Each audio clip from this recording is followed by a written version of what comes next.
My dear brothers and sisters, of the many things about Saint Joseph, our readings today would describe him as a righteous man, isang matuwid na tao.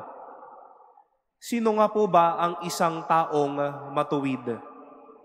Basically, ang isang taong matuwid, a righteous person, knows what is wrong and what is right, the good and the bad, the pros and the cons, ang mga pwede at ang mga ipinagbabawal, and the list goes on.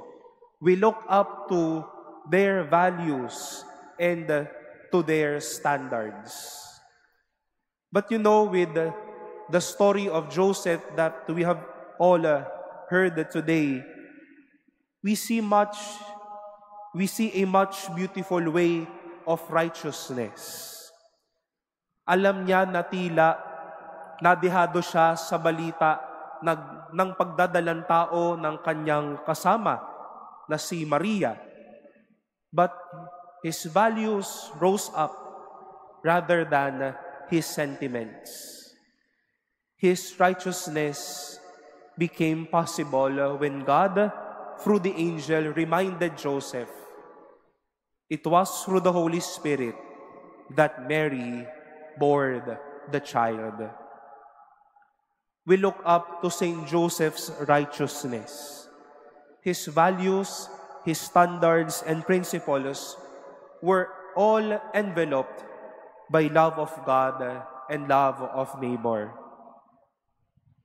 Being righteous, he cared for Mary, he cared for Jesus, and ultimately, he followed the will of God for his life.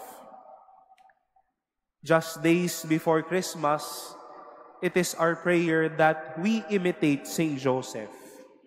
Yes, with principles, but with love.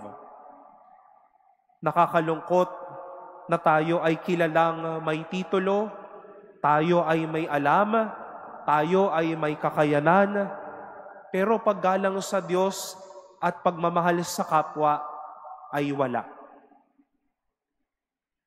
Righteousness for Joseph is one package deal.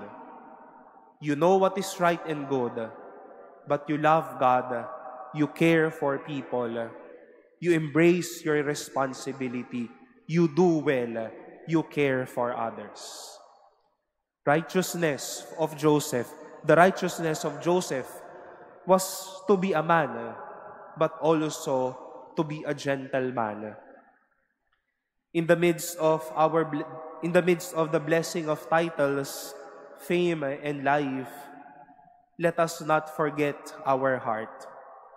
Dahil ang taong matuwid may puso para magmahal at pusong handang yakapin ang plano ng Diyos.